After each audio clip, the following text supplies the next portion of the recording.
Hello everyone, welcome to my YouTube channel इतिहासनामा।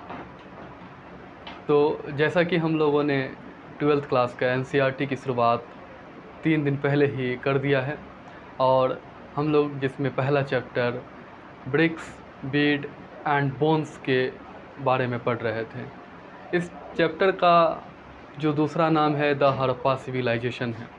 Harappa civilisation में हमने मोहनजोदाड़ो को देखा। मोहनजोदाड़ो एक प्लांट सिटी है और आज से 4700 साल पहले वो कितना ज़्यादा प्रॉस्पेरस है, कितना ज़्यादा साइंटिफिक है, इनके बारे में हम लोगों ने देखा। उनके बाद हमने हड़प्पा सिविलाइजेशन के जो है क्राफ्ट प्रोडक्शन को देखा। उसके बाद हमने वहाँ का सोशल अथॉरिटी देखा कि क्या वहाँ पे रूलर थे या रूलर नहीं थे या सब लोग इक्वल स्टेटस के थे। उनके बाद हम लोगों ने बात किया वहाँ के सील का और वहाँ के जो है कि हमने जो बात किया वेट किस तरह से करते थे। उनके बाद हम लोगों ने वहाँ का एग्रीकल्चर टेक्नोलॉजी के ऊपर बात कर लिया है। आज हम लोग बात करने वाले हैं डिस्कवरिंग द हड़प्पन सिविलाइजेशन।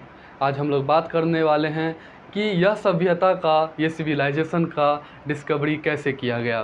क्या 4700 साल पुराना कोई टेक्स्ट था या कोई इंस्क्रिप्शन था, या हमने चीज़ों को देखकर या उस ज़माने के सील और पॉटरी टूल्स को देखकर उन पे रिसर्च करके इनके बारे में पता लगाया। तो आइए आज हम लोग बात करने वाले हैं the discovering of the Harappa civilisation. ठीक है, देखिए बात मिड 19th सेंचुरी का, जिसमें first archaeological survey of India का पहला डायरेक्टर कनिंगम ने जो है अपना पहला पुरातात्विक आर्कोलॉजिकल एक्सकेवेशन शुरू किया, अपना जो है पुरातात्विक खोज शुरू किया, जिसने उसने ये अपना आधार रखा कि जो 17th और 16th सेंचुरी के दरमियान जो भी चाइनीज़ पिलग्रिमेज इंडिया आया था, चाइनीज़ ट्रैवलर इंडिया आया था, उनके टेक्स्ट को अपना आधार मान के उसने खोज की शुरुआत की। और उनका जो इंटरेस्ट था वो इंटरेस्ट था 6ठी शताब्दी ईसा पूर्व से लेकर 4थी शताब्दी एडी तक, है ना। मतलब उसका जो इंटरेस्ट था वो 6th सेंचुरी बीसी से लेके 4th सेंचुरी एडी तक। ठीक है, इसमें हम एक बात और बताना चाहते हैं कि उसे एक इंग्लिशमैन ने, एक अंग्रेज़ ने उसे एक हड़प्पन सील भी दिया, लेकिन वह सील को उसने नज़रअंदाज किया और उसने ये माना कि जो हिंदुस्तान का सबसे पहला सिविलाइजेशन है वो गंगा वैली से शुरुआत है ना, गंगा के घाटी से शुरुआत है। और इस कारण उसने हड़प्पा सिविलाइजेशन, जो इतना प्रॉस्पेरस सिविलाइजेशन था, उसे खोजने में वो नाकामयाब रहा।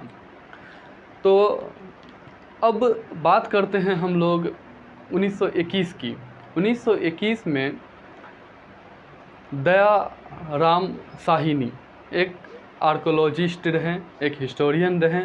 उसने जो है कि हड़प्पा के एक सील को लेकर, हड़प्पा में एक उसे सील मिला और उस सील को लेकर उसने हड़प्पा की खुदाई की 1921 में।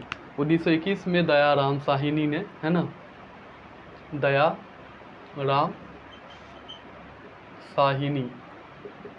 दयाराम साहिनी ने 1921 में एक हड़प्पा का जो सील है उसे लेकर उसने खुदाई की शुरुआत की और एक बहुत ही बड़ा सिविलाइजेशन को खोज निकाला।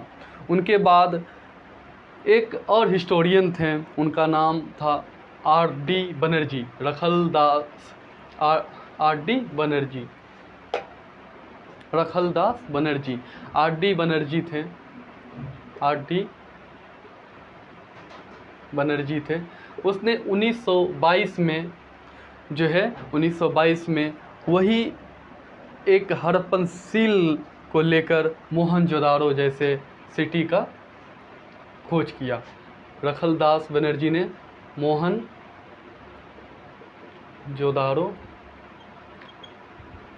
साइट का जो है एक्सकेवेशन किया और आर.डी. बनर्जी साहब ने जो है हड़प्पा का खोज किया। अच्छा, एक चीज़ और हम समझने की कोशिश करते हैं कि हम इसे हड़प्पा सिविलाइजेशन क्यों कहते हैं। हड़प्पा सिविलाइजेशन कहने का तात्पर्य ये है कि जो हमारा जो पहला साइट डिस्कवर हुआ वो पहला साइट था हड़प्पा। तो हड़प्पा के ही नाम से हड़प्पन सिविलाइजेशन, इस सिविलाइजेशन का नाम दिया गया। ठीक है, उनके बाद अब हम बात करते हैं, चलिए इन्हें मैं रफ कर देता हूँ। एक चीज़ और जानने की कोशिश करते हैं कि जब आर.डी. बनर्जी और दयाराम साहनी ने जब हड़प्पा और मोहनजोदाड़ो की खोज किया तो उस समय director general of archaeological survey of India जो थे वो थे जॉन मार्शल।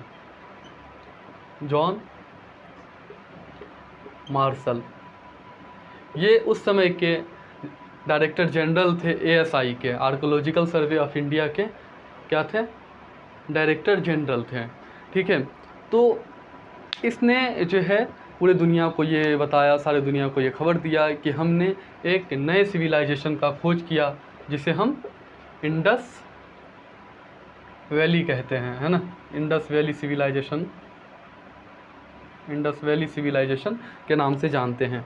ठीक है, इसी दरमियान एक और हिस्टोरियन हैं जो S.N. रॉय हैं, उसने अपने किताब द स्टोरी ऑफ आर्कियोलॉजिकल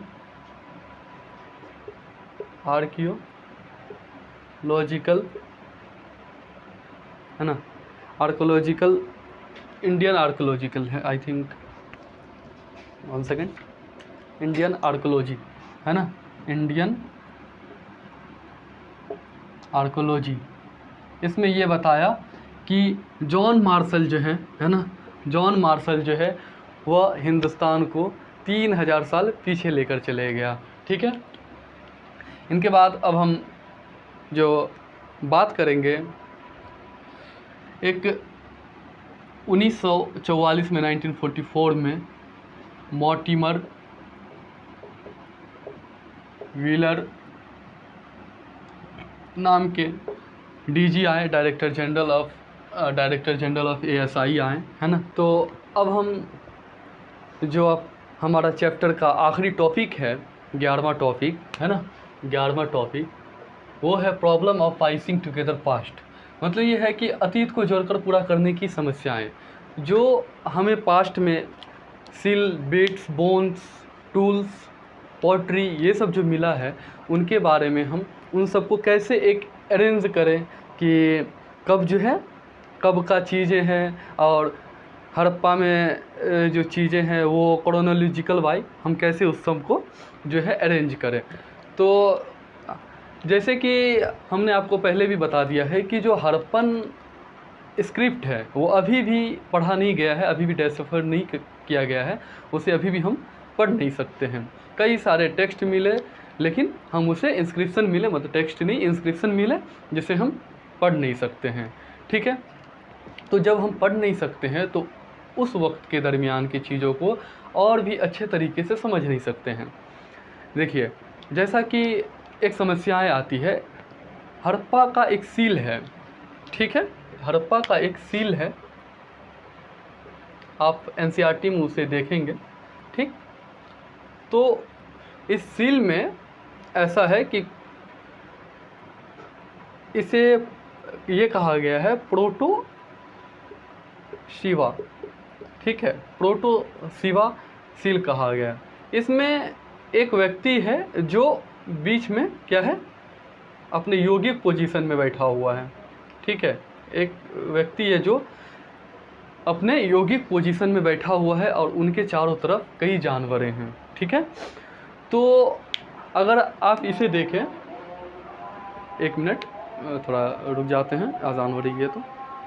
तो हड़प्पा में जो सील मिला है जिसके बारे में मैं आपको बता रहा था, इस सील में क्या है कि 5 जानवर हैं, ठीक है, 5 जानवर है।